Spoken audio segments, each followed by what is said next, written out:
y hay una institución que se llama Salta Transparente, que integra esta red. Vamos a hablar con el referente de Salta Transparente, la provincia vecina. Me estoy refiriendo al doctor Gonzalo Guzmán Coraita. Gonzalo, buen día. Andrés Mendieta lo saluda. Hola, buen día, Andrés. Muchas gracias. Un placer conversar con usted y con su audiencia, estar en contacto con su audiencia. Gonzalo, a ver, empecemos por el principio. ¿Por qué es necesario en un sistema democrático la existencia de estas organizaciones de la sociedad civil? Porque, digamos, es fundamental, digamos, para un sistema de gobierno sano, digamos, que exista transparencia, ¿verdad? Que exista la posibilidad de que el ciudadano tenga conocimiento de cómo se gestiona la cosa pública. Digamos, habiendo transparencia, cede la desconfianza que hoy existe entre la ciudadanía y la clase política, entre la ciudadanía y los gobiernos, ¿no? Cuanto más opacos son los gobiernos, más desconfianza y más descontento existe en la sociedad civil. Por eso la importancia, la transparencia, en definitiva, tiende a generar una relación de confianza entre los mandatarios, que somos nosotros, y los mandantes, que son a quienes encomendamos la gestión de la cosa pública, ¿no? Claro, pero a los gobiernos gobiernos este tipo de instituciones los incomoda, ¿no? Sí, efectivamente, porque, hay una tendencia clara a la opacidad y que en Salta se ha intensificado en los últimos años, a pesar de que avanzamos en legislación. Salta en el 2019 se adhirió a la Ley Nacional de Acceso a la Información Pública, pero paradójicamente, a pesar de ese avance formal en la legislación, encontramos un verdadero retroceso en los hechos, porque cada vez más difícil acceder a la información pública. De hecho, estamos relevando el gasto publicitario del gobierno de la provincia y la municipalidad, y para poder tener acceso a esa información tuvimos que plantear acciones judiciales. ¿Y qué le dijo la justicia? ¿Qué le dijo la justicia? La justicia condenó al gobierno de la provincia de Salta a entregar la información, la ha entregado cumpliendo la sentencia de manera parcial, y de hecho, está en proceso una multa contra la provincia por no cumplir la sentencia, que ya está cercana a los 200.000 pesos. Claro, pero permítame, Gonzalo, sí. Comparado con Jujuy, Salta es un cantón suizo, entonces. No, lamentablemente, Andrés, Jujuy hay precedentes muy interesantes en la jurisprudencia, porque también hay dificultades en el acceso a la información. De hecho, hay un leading case, un caso muy importante que llevó adelante Jujuy, no recuerdo en este momento el nombre del actor, contra la gestión de gobierno que no permitía el acceso a los gastos de publicidad. Era un diputado, y la Corte de Jujuy había dicho, no, el diputado tiene como vía para pedir información la del pedido de informe que tiene que aprobar la Cámara de Diputados, pero no puede ir como ciudadano a pedirse información. Y la Corte Suprema de la Nación le dijo, no, señor, el ciudadano, independientemente de que sea legislador, tiene también abierta esta vía de pedir de manera directa la información, y de hecho Jujuy entiendo yo que habrá ya dado cumplimiento a esa sentencia, una sentencia que ya tiene unos 3 o 4 años, ¿no? Pero que no, ha sentado un precedente muy importante. No hay, desde hace 6 años y monedas, sí. Le digo 6 años y moneda porque ahora le relato un caso de la gestión pasada, no hay un solo antecedente, pero ni uno donde el gobierno de la provincia de Jujuy haya rendido cuenta de alguno de sus actos, de alguno. Claro, y le digo por qué desde esa época, porque cuando gobernaba Fellner, el bloque de la Unión Cívica Radical, en todo su derecho y con justa razón, pidió una información puntual sobre unos gastos de turismo. Sí, efectivamente, ¿sí? A ese caso me refiero. Sí, exactamente, bueno, sí. Que al final la justicia nacional le dice... pero esto fue mucho, cuando la justicia nacional le dice que sí, que tiene que dar la información, ya pasó el tiempo, todo. Bueno, claro, sí. Pero desde el 10 de diciembre del 2015, Gonzalo, acá no se sabe absolutamente nada. Se estima nada más que la deuda externa de la provincia asciende a $1.300 millones. Claro. Sí. Es una estimación, porque no hay ningún dato de ninguna naturaleza. Bueno, Andrés, te comento que la situación en Salta es también crítica con respecto al acceso a la información. Como te decía, tenemos que recurrir a la justicia para acceder a la información, incluso con sentencias favorables. Es reacia el gobierno de Sáenz a contestar los informes y demás, así que estamos pidiendo que se le aplique una multa, que ya va por esa cifra, que es una cifra que no los conmueve, evidentemente, pero también está difícil incluso para quienes están en la Cámara de Diputados, senadores, porque no contestan una locura, los informes, y si lo contestan lo hacen de manera parcial. Y este es un dato que realmente es preocupante. Acá tenemos, como seguramente en Jujuy, la Dirección General de Estadísticas de la provincia, que supo ser en Salta una institución de prestigio, y de hecho sus informes anuales siempre eran el punto de referencia de todos quienes tienen que gestionar las políticas públicas, ¿no? Porque los informes anuales de la Dirección General de Estadística nos permitían saber cuál era nuestra tasa de mortalidad, la tasa de delincuencia, tener una radiografía de la situación de Salta para a partir de ahí gestionar la política pública. Hoy tenemos que la Dirección General de Estadística está vaciada de contenido, no se publican los informes anuales, no sé si se hacen los informes anuales.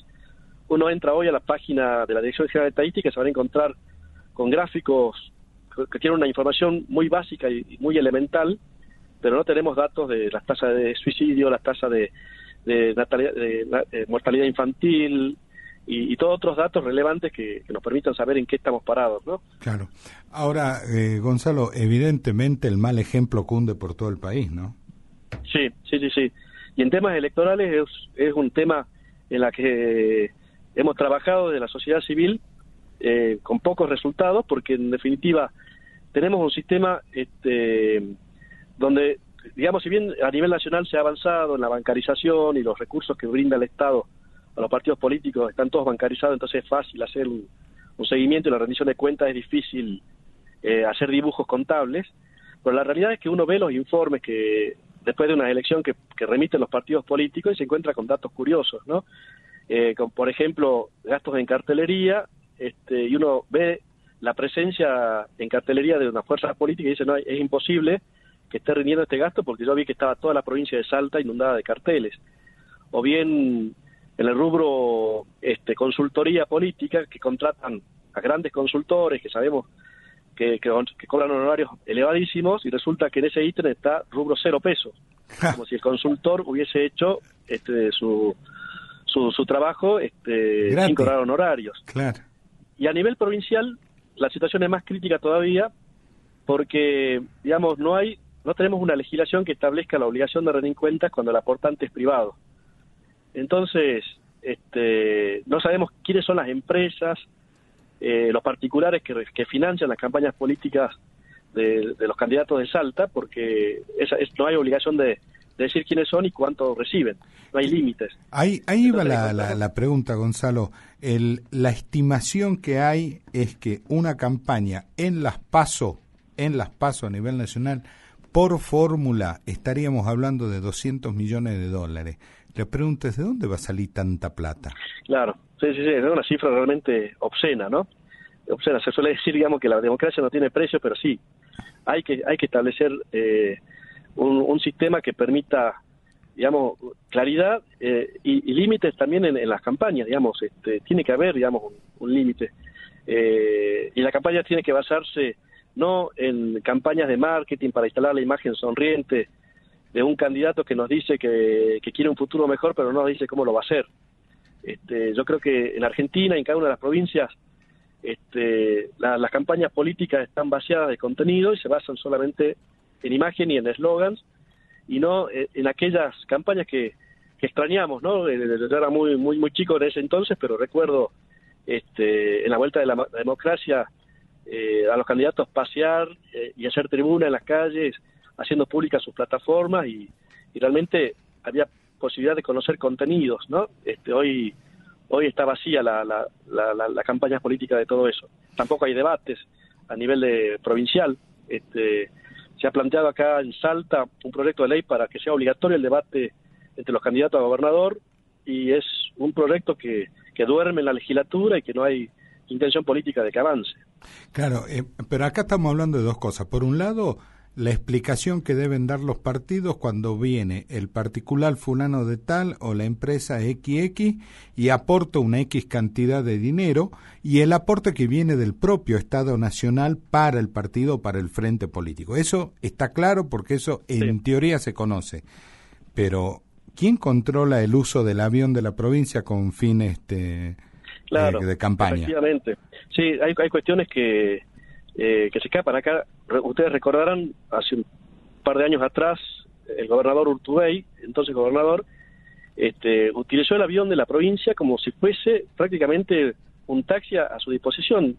Hemos publicado en Salta Transparente todo el RAID, el uso de uno de los aviones, de un Learjet, que tenía múltiples propósitos, entre ellos ser avión sanitario, y prácticamente habían viajes diarios a Buenos Aires, época en la que estaba visitando los distintos canales y programas de televisión de Buenos Aires y demás. Un diputado provincial hizo una denuncia por ese uso del avión, que fue archivada, y en definitiva eso es una situación que se replica también en otras provincias, ¿no? Acá en Jujuy, en Entre Ríos, en Jujuy. En Jujuy es un escándalo, lo del avión, Gonzalo, acá en Jujuy es un escándalo.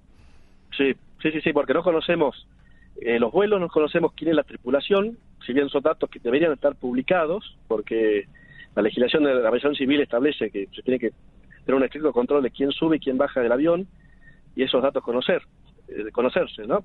Claro, porque es un bien público. Exactamente.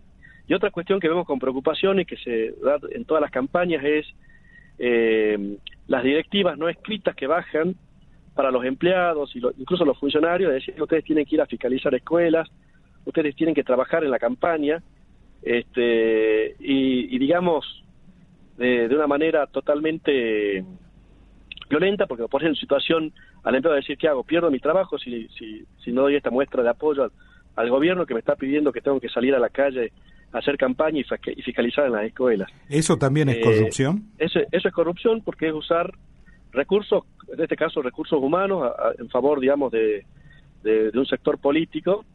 En el 2018, Poder Ciudadano implementó una campaña muy interesante que era habilitar una línea telefónica, un 0800, para que el empleado o quien tenga conocimiento de esa situación pueda hacer denuncias anónimas. La campaña se llamaba Que no te pongan la camiseta, que en definitiva para digamos, evitar este tipo de maniobras que son ilícitos, penales, ¿verdad? Usar tanto los bienes como también los recursos humanos en función del Estado son delitos, son peculado de uso en el caso de los bienes, cuando el avión se usa con otros fines distintos para los cuales está destinado, ¿no? Ahora, ¿qué pasa que la justicia no acciona en estos casos? Bueno, esa es una otra cuestión. Yo puedo hablar por Salta y hay una vinculación muy cercana de quienes encabezan el Ministerio Público y el gobierno. En Salta actualmente el Procurador General de la provincia, el jefe de los fiscales, fue funcionario del Ejecutivo Provincial antes de asumir ese cargo. Estaba en la Secretaría de Justicia. Y antes, Gustavo saben que fue intendente, también formaba parte del staff de la municipalidad, el actual procurador. Estaba a cargo de una dirección, de una oficina anticorrupción, que ha sido designado por resolución por el propio intendente, que es nuestro actual gobernador. Entonces hay una vinculación muy cercana, muy estrecha. Entonces, evidentemente, es una explicación de por qué las causas no prosperan, por qué no se investiga. Y además acá hay una causa muy fuerte, que ya lleva años de investigación, que acá la conocemos como la causa de las facturas truchas, que es una investigación que inició la AFIP con respecto a la Municipalidad de Salta, porque se había detectado una usina de facturas truchas que implicaban a algunos funcionarios. De hecho, se allanó la municipalidad, se secuestró la computadora de quien era el secretario de Hacienda en ese entonces, Gaufín, hermano del actual presidente de la Corte de Justicia de la provincia de Salta. Y esa investigación la llevó adelante la Justicia Federal hasta que se desdobló porque hubo unos planteos de competencia. Y se terminó la causa. Y la Corte, el caso llegó a la Corte Suprema de la Nación, que dijo, no, acá la parte del ilícito federal, que sería la evasión tributaria, la investiga la Justicia Federal. Pero el delito contra la provincia, por el supuesto delito de administración, de fraude a la administración pública, la tienen que investigar la Justicia Provincial. Desde que se estableció eso, que ya pasaron más de 8 meses, no tenemos noticias de avances de la Justicia Provincial con respecto a ese caso, que es realmente, si uno lee los autos de procesamiento de la Justicia Federal, el delito ya está comprobado. Claro, claro. Pero se da cuenta que todo es una perversa maquinaria para seguir tapando las tropelías que hace una dirigencia política absolutamente vetusta. Sí, porque tenemos las instituciones muy debilitadas, tenemos instituciones débiles. En Salta tenemos un régimen electoral que permite a las mayorías oficialistas mantenerse en esas mayorías. Y de hecho, digamos, teniendo el gobernador de la provincia, como tiene desde que volvió la democracia, amplias mayorías oficialistas le permiten hacer absolutamente lo que quieran, desde sacar una ley en una semana de tiempo o reformar la Constitución, como sucedió en Salta el año pasado, o poner un juez de corte o hacer un juicio político a un fiscal o un juez de corte, ¿no? Es decir, tienen las mayorías necesarias para hacer absolutamente todo. Y esa concentración de poder... Acá pasa claro, exactamente lo mismo o peor, le diría. Por eso, por algunas cosas que escandalosas de Salta, escandalosas, insisto, comparó con Jujuy, están ustedes en un cantón suizo, ¿eh? Sí, y bueno, digamos, y hay que involucrarse. Por eso la importancia de la acción civil, de la sociedad civil, de sortear, que también es otro tema, la prensa, ¿no? Porque acá tenemos una prensa que vive de la pauta oficial. Digo vive porque cuando uno hace un paneo de los programas de televisión, de las radios o de las páginas de internet, vemos que el único auspiciante es la provincia. Sí. Entonces, esa cuestión, por supuesto que condiciona la libertad de prensa y demás. Por eso las noticias críticas al gobierno en Salta no la vamos a encontrar ni en el Tribuno, ni en Qué pasa Salta, que es de un senador provincial, propietario de ese medio, o en medios como Informate Salta y otros tantos medios que reciben cifras muy altas en concepto de pauta oficial, ¿no? Claro, claro. Gonzalo, le agradecemos mucho la deferencia que ha tenido y bueno, lamentablemente, como decíamos, los malos ejemplos cunden. Así es, Andrés, le agradezco yo el contacto y la posibilidad de hablar de estos temas. Y bueno, yo creo que los malos ejemplos cunden, pero tenemos que ser nosotros una ciudadanía exigente, ¿no? Claro, absolutamente de acuerdo con usted. Muchas gracias por su tiempo, que tenga usted buen día. Al contrario, igualmente buen día. Hasta luego. Acabamos de hablar con el doctor Gonzalo Guzmán Coraita, que es director de Salta Transparente, una organización que integra la red de organizaciones contra la corrupción de la República Argentina. ¿Se dan cuenta cómo esta ahora denominada casta en todos los lugares funciona más o menos igual? Con bemoles, un poquito más, un poquito menos, pero funciona igual. Cubrirse, taparse. Ahora, ¿de dónde van a salir estos 200 millones de dólares que van a estar para la campaña de las PASO? Y crecerán como el hecho, nos dirán después.